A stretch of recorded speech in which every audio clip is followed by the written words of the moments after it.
शुरुआत में हम देखते हैं छोटे डैनी रैंड को जो अपनी मोम के साथ हिमालय जा रहा था। वो लोग प्लेन में थे मगर तभी अचानक उनके प्लेन में कोई गड़बड़ी हो गई जिससे वो तबाह हो जाता है। इस हादसे में सब मारी गई थी सिवाय डैनी की, क्योंकि वो बच गया था। फिर दो मास्टर्स ने आकर उसकी जान बचाई और वो उसे खुफिया शहर में ले गए जिसका दरवाजा हर 15 सालों के बाद खुलता है। फिर 15 साल वहाँ गुजारने के बाद वो वापस अपने शहर आता है और सीधा जाता है अपनी कंपनी में जिसका नाम था रैंड कंपनी। सबको यही लग रहा था कि डैनी तो मर चुका है, इसलिए कोई उसे नहीं पहचान रहा था। इसके अलावा न उसने ढंग के कपड़े पहने थे और न ही पाँव में जूते थे, तो इस वजह से धक्के देकर उसे वहाँ से निकाल दिया जाता है। वो जब दोबारा अंदर जाने लगता है तो गार्ड्स उसे रोकने की कोशिश करती है, जब वो अपनी कुंफू का इस्तेमाल करता है जो उसने पिछले 15 सालों में सीखा था, जिससे वो उन गार्ड्स को हराकर कंपनी के अंदर आ ही जाता है। यहाँ उसकी मुलाकात अपने सौतेले भाई और बहन से होती है। उन्हें देखकर वो काफी खुश हो जाता है और ये समझाने की कोशिश करता है कि मैं ही डैनी हूँ। 15 साल पहले जहाज तबाह वाला जो हादसा हुआ था उसमें मैं मच गया था, मगर वो लोग उसकी बात पे यकीन नहीं करती और गार्ड्स को बुलवाकर उसे बाहर फिटवा देती है। जहाँ डैनी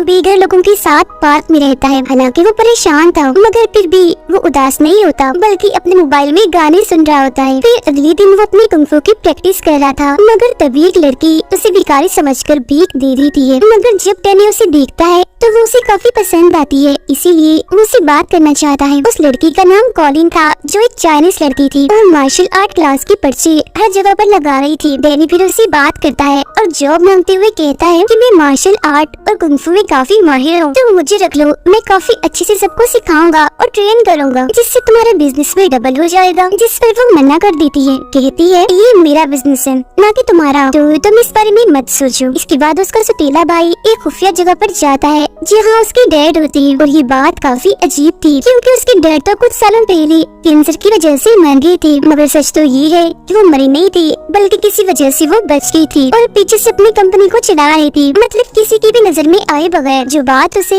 यानी इसकी बेटी को बिल्कुल भी पसंद नहीं है। वो यहाँ अपने डैड को अपने सौतेले भाई डैनी के बारे में बताता है। फिर डैनी अपनी सौतेली बहन से मिलने जाता है जहाँ वो उसकी चाय में कुछ मिला देती है जिससे वो बेहोश हो जाता है और फिर अगले सीन में उसकी आँख एक मेंटल हॉस्पिटल में खुलती है जहाँ डॉक्टर उसे हिमालय के बारे में पूछती है। यानी जब वो अपनी माँ के साथ जा रहा था तो वो उन्हें हिमालय के तो नहीं बल्कि उस खुफिया शहर और कुंफू के बारे में बताता है, जो सुन डॉक्टर उसे पागल समझते हैं। अब डैनी को फोन करने की इजाजत दे दी जाती है और क्योंकि उसके पास सिर्फ उस चाइनीज लड़की इन्हीं कॉलिन का ही नंबर था तो वो उसी को ही फोन करता है और मदद मांगता है, मगर वो उसकी मदद करने उसे छुड़वाने से साफ साफ मना कर देती है। फिर डैनी का सौतेला भाई कॉलिन के पास जाकर उसे पेपर पर साइन करने का कहता है जिसमें लिखा था कि डैनी ने मुझे धमकी दी है मारने की, जिसके बदले मैं तुम्हें मार्शल आर्ट स्कूल के लिए बहुत सारे पैसे दूंगा, जिसके लिए वो साफ साफ मना कर देती है। अब इस सारी सूरत हाल पर उसे शक होता है, इसीलिए वो डैनी से मिलने जाती है। अब डैनी की सौतेली बहन को भी इस बात पर शक था कि ये असल डैनी है, इसीलिए वो उसे बहुत सारे बंडिस बेचती है जो बचपन में हम खाया करते थे। डैनी उन बंडिस में से ब्राउन रंग की सारी बंडिस निकाल देता है जो उसके बचपन की आदत थी, जो देखकर उसकी बहन को पता चल जाता है कि ये असली डैनी रैंड है। उधर डॉक्टर्स को भी लग रहा था कि ये असल डैनी है, मगर वो तो अभी भी बार बार उन मास्टर्स और खुफिया शहर की बातें कह रहा था, तो डॉक्टर्स को मशकूक लगता है, इसीलिए वो उसे यहाँ से जाने नहीं देती। ये सारी चीजें डैनी के सौतेले डैड भी कैमरास के जरिए देख रहे थे। उससे डैनी अपनी कंपनी के लिए खतरा लग रहा था तो वो उसे उठवाने के लिए अपने कुछ गुंडे भेजती है, मगर वो उनसे काफी लड़ता है और अपनी कुंफू स्टाइल में उन्हें काफी मारकर हरा देता है। जिसके बाद वो अपनी आयरन फिस्ट वाले स्टाइल से मुक्का मारकर हॉस्पिटल का दरवाजा तोड़ देता है और वहाँ से भाग जाता है। जिसके बाद वो सीधा जाता है कॉलिन के स्कूल, उससे भी वो कराटे में हरा देता है, वो भी बड़ी आसानी से, जिस बात से कॉलिन काफी खुश हो जाती है और उसे कुछ कपड़े और यहाँ रहने की इजाजत दे देती है। जिसके बाद वो अपनी सौतेली बहन से मिलने जाता है जहाँ वो उसे 100 मिलियन की ऑफर देती है, साथ ही ये भी कहती है मगर तुम्हें अपना नाम बदल कर रहना होगा ताकि तुम कंपनी के लिए कोई मुसीबत कोई खतरा न बन सको। मगर डैनी को ये बात बिल्कुल भी पसंद नहीं आती और वो एक लॉयर यानी एक वकील से मिलता है और क्योंकि वो भी पहले रैंड कंपनी में काम करती रही तो डैनी उसे जानता है। वो उसे कुछ ऐसे सवाल पूछती है जो सिर्फ डैनी को ही पता थी और जब वो उन सवालों के ठीक जवाब देता है तो उसे ये बात कंफर्म हो जाती है कि यही असली डैनी है। अब ये लॉयर डैनी की मदद करने वाली थी ताकि कंपनी वापस डैनी को मिल जाए और ये बात भी सबके सामने वो ले आए कि ये असली डैनी रैंड है। लेकिन उसका सतीला भाई अपने गुंडे भेजकर वो सारे क्लोज सबूत मिटा देता है, जिससे ये बात साबित होती कि ये असली डैनी है। मगर डैनी को यह मदद मिल जाती है अपनी सतीली बहन की तरफ से। उसकी बहन ने उसके लिए एक चीज बनाई थी जिसपे डैनी की उंगलियों के निशान थे, जो अब वाले डैनी से मैच हो जाते हैं। और आखिरकार ये बात साबित हो ही जाती है कि यही असली डैनी है, जिसके बाद उसे कंपनी का आधा हिस्सा मिल गया था और वो बन गया था रैंड कंपनी का मालिक, जिस वजह से उसे आलीशान घर और ऑफिस भी दिया जाता है। रैंड कंपनी एक काफी बड़ी कंपनी थी क्योंकि वो बहुत सारे बिजनेस करती है और दवाइयाँ भी बनाती है। वो लोग बिजनेस से बहुत सारे पैसे कमाती है, जो बात डैनी को बिल्कुल भी पसंद नहीं आती। सारी सूरत-ए-हाल को देखते हुए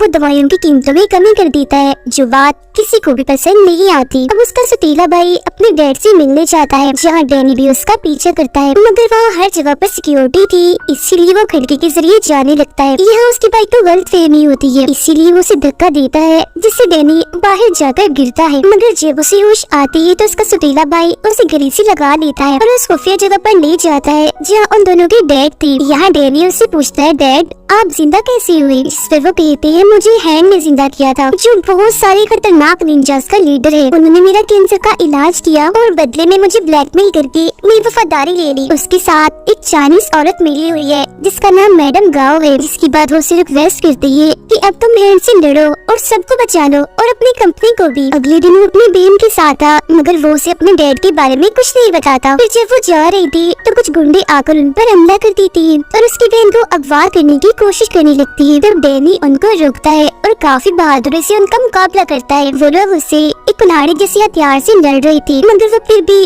डैनी के सामने टिक नहीं पाते। एक एक करके वो उन्हें ठिकाने लगाता रहता है, जिससे वो अपनी बहन को अगवा होने से बचा लेता है। अब ये दोनों बहन भाई जाते हैं कॉलिन के पास उस मैडम गाओ का पता लगवाने, क्योंकि वो भी चाइनीज थी तो हो सकता है कि कॉलिन उन्हें जानती हो, यानी जिसके बारे में उनके डैड ने बताया था। अब उनकी ये बात सच भी हो जाती है, क्योंकि कॉलिन उन्हें एक चाइनीज होटल के बारे में बताती है, जिसके लीडर से डैनी बात करने जाता है। तब वो बताता है कि रैंड कंपनी के साथ हमारी एक डील हुई थी, मगर तुम्हारी बहन ने डील हमसे तोड़कर किसी और से कर ली, मतलब कि हमारे साथ धोखा किया। मगर जब डैनी उन्हें हैंड के बारे में बताता है तो उन लोगों का मुंह बंद हो जाता है और फिर वो लोग वहाँ से चले जाते हैं। मगर बाद में वो लोग डैनी को एक पार्सल भेजते हैं, जिसमें हैंड का ही बनाया हुआ एक ड्रग, एक नशा था, साथ ही एक लोगो, एक निशान भी था जो आयरन फिस्ट के ड्रैगन का था, जो डैनी के सीने पर भी बना हुआ था। फर्क सिर्फ इतना था कि उसमें पंख नहीं थे। इसके बाद हम देखते हैं कि मैडम गाओ इन्हें जो हैंड के साथ मिली हुई है इस ड्रग नशे के काम में, वो अपने बिजनेस को इतना ऊपर ले गई है कि अब किसी को भी ड्रग लेने के लिए पाउडर या इंजेक्शन का इस्तेमाल नहीं करना पड़ेगा, बस टीका लगाओ और नशा ले लो। इसके बाद डैनी अपने भाई के पास जाकर उसे भी ये ड्रग नशे वाली बात बताता है, जो सुनकर उसका भाई कहता है, ऐसा करती है मैं कंपनी संभालता हूँ और तुम ये हैंड वाला, निंजा वाला, इन्हें ड्रग्स वाला मसला समझाओ। डैनी अब कॉलिन से मिलने जाता है, जहाँ उसकी मुलाकात एक लड़की से होती है जो एक नर्स थी। इस वक्त वो कॉलिन से कराटे सीखने आई थी। डैनी उन दोनों को रात के खाने पर बुलाता है और उन्हें अपने साथ शामिल होने की ऑफर करता है, जिस पर वो दोनों मान भी जाती है और अब ये लोग मिलकर उस ड्रग की तलाश में निकल जाते हैं। वो लोग ड्रग्स हर जगह ढूंढते हैं जो उन्हें नहीं मिलते, मगर एक खुफिया जगह पर डैनी को एक केमिस्ट मिल जाता है और ये वही है जो ड्रग्स वाले स्टिकर बनाता है। डैनी उसके गार्ड से लड़ता है, जिस दौरान गलती से चाकू उस केमिस्ट को ही लग जाता है, जिसके बाद ये उस केमिस्ट को कॉलिन के स्कूल लाते हैं और क्योंकि उनके साथ वो नर्स थी तो वो उसकी मरहम पट्टी करके उसे बचाने की कोशिश करती है। केमिस्ट बताता है कि मैं ये ड्रग वाले स्टिकर इसलिए बनाता हूँ क्योंकि मैडम गाओ के पास मेरी बेटी है जिसे उन्होंने हॉस्टेज यानी बंदी बनाया हुआ है। डैनी मैडम गाओ से मिलने जाता है, यानी वही चाइनीज औरत। ये दोनों पानी में हाथ डालकर वादा करती है कि हम दोनों लड़ाई करेंगे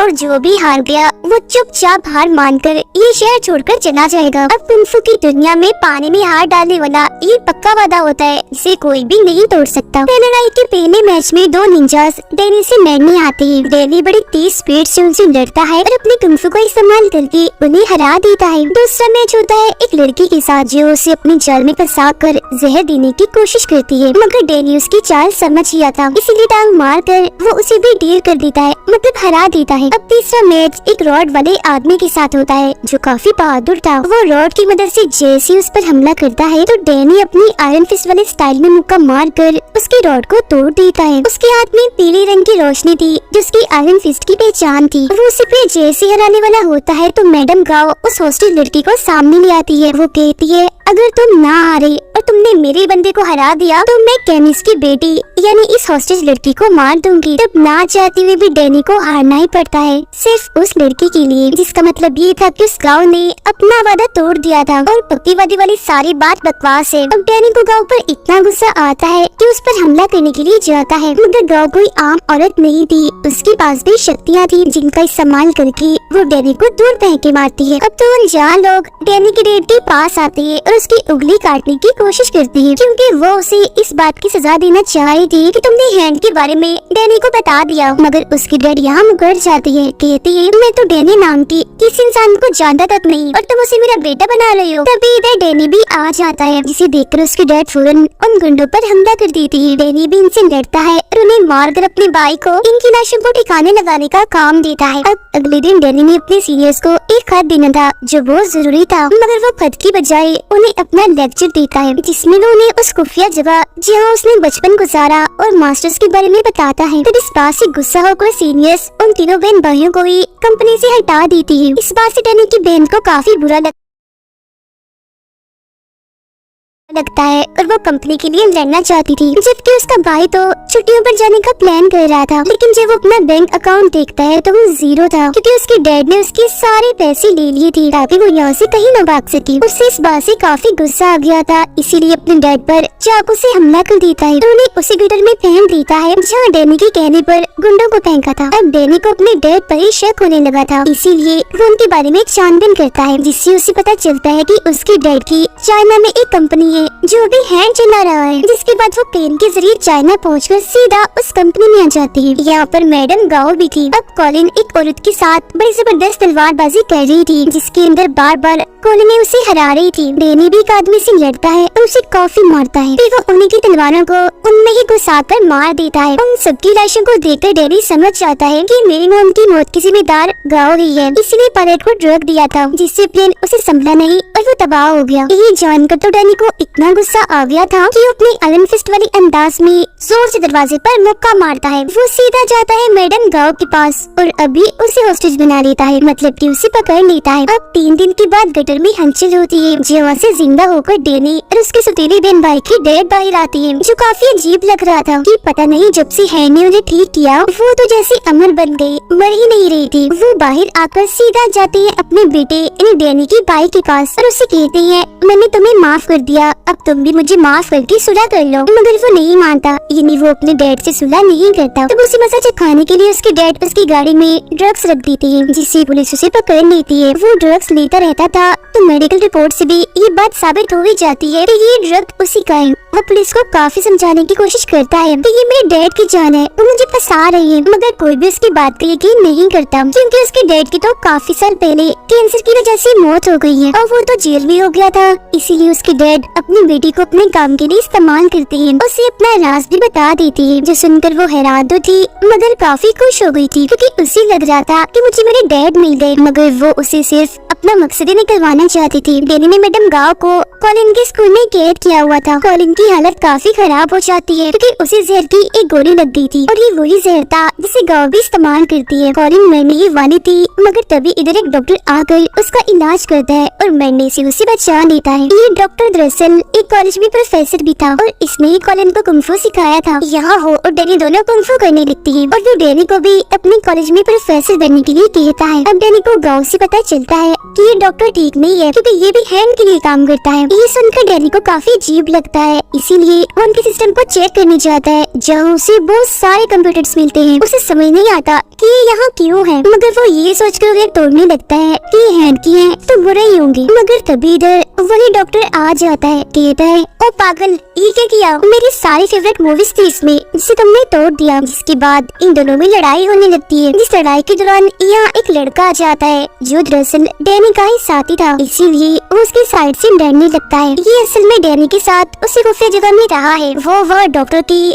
बहुत सारे गुंडों को मारते हैं, मगर जब यहाँ से निकलने की कोशिश करते हैं तो सारे दरवाजे बंद कर दिए गए थे, इसीलिए वो यही फंस जाते हैं। अब डॉक्टर अपने बहुत सारे कुंफू के माहिर लोगों को डैनी से लड़ने भेजता है। डैनी भी यहाँ अपनी आयरन फिस्ट को ऑन करने की कोशिश करता है, मगर अब की बार आयरन फिस्ट वाला रूप उसके अंदर नहीं आता। मगर फिलहाल उसे इसकी जरूरत थी भी नहीं, क्योंकि वो वैसे भी काफी बहादुर था और ऐसे मामूली कुंफू की माहिर उसका कुछ बिगाड़ नहीं सकती थी। कॉलिन डैनी की मदद करती है, सारे दरवाजे खोल देती है। जहाँ डैनी का साथी उससे कहता है वापस उस खुफिया शहर में आ जाओ जो मास्टर्स रहते हैं, जिन्होंने बचपन में तुम्हारी जान बचाई, क्योंकि यही आयरन फिस्ट का काम होता है, उस जगह की हिफाजत करना। उधर डैनी के डैड को जब ये बात पता चलती है कि हैंक हमारे ही बैंक अकाउंट इस्तेमाल कर रहा है, तो वो सारे अकाउंट्स खाली करने का फैसला करती है ताकि हैंक को बर्बाद कर सके। डॉक्टर अब कॉलिन को पकड़ लेता है और जब उसे ये बात पता चलती है कि इसने भी हैंक को मरवाने के लिए डैनी का साथ दिया, तो वो अपने साथियों को कहता है कि इसे मार दो, और वो भी बहुत बुरे तरीके से। मगर वो कैसे भी करके खुद को आजाद कर लेती है और वहाँ से निकल जाती है। जब वो बाहर गुंडों से लड़ रही थी तो तभी इधर डैनी आ जाता है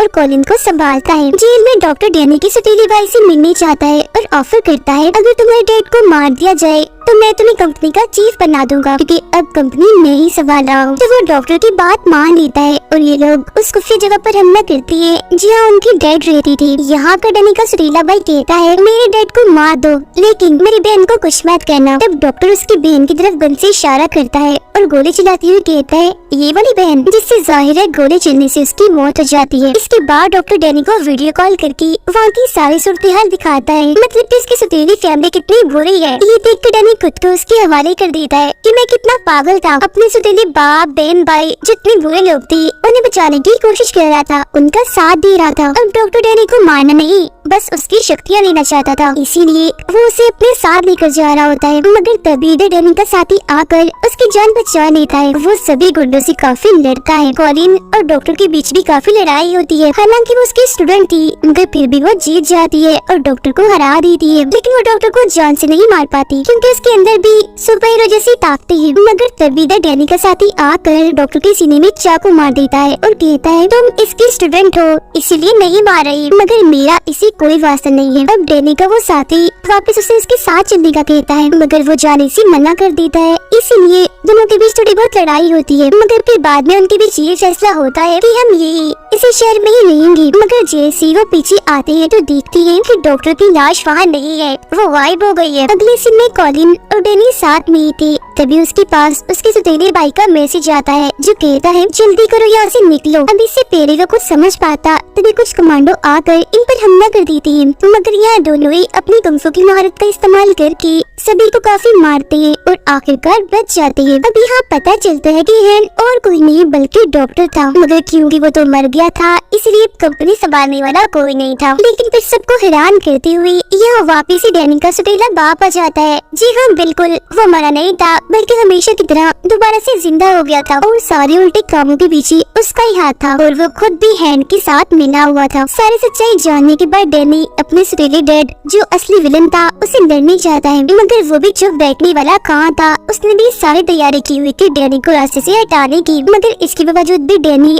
ऑफिस की खिड़की तोड़कर अंदर आ ही जाता है, वो भी अपने आयरन फिस्ट वाले रूप में और बिल्कुल वैसे अंदाज में। पीछे से कॉलिन डैनी के सौतेले भाई को मारने जाती है, मगर वो बच जाता है क्योंकि ठीक वक्त पर वो पीछे मुड़ गया था। अब यहाँ डैनी अपनी फुल ताकत का इस्तेमाल करके जोर से अपना आयरन फिस्ट वाला मुक्का जमीन पर मारता है, जिससे सारे लोग और टूटे हुए शीशे के टुकड़े हवा में उड़ने लगते हैं। उधर डैनी के भाई को भी अपने डैड के खिलाफ सबूत मिल गए थे। उनका सौतेला बाप जब वहाँ से भागने की कोशिश करता है तो डैनी उसका पीछे करता है, जहाँ दोनों एक दूसरे से पाइप के जरिए लड़ते हैं। जिसके बाद डैनी उसे एक तीसरी पाइप में घुसा देता है, मतलब पाइप उसकी आर पार कर देता है। वो जान से नहीं मरता क्योंकि उसके अंदर भी सुपर हीरोज वाली शक्तियाँ थी। जिसके बाद डैनी यहाँ से जाने लगता है, लेकिन क्योंकि उनका बाप विलन है तो वो पीछे से डैनी पर गोली चलाता है, मगर वो अपना आयरन फिस्ट वाला हाथ आगे करके गोली रोक देता है। इसी बीच उसका भाई आकर अपने डैड को गोली से शॉट कर देता है, जिससे वो नीचे जाके गिरता है और वो दोबारा से जिंदा ना हो जाए इसलिए लोग उसे जला देते हैं। जिसके बाद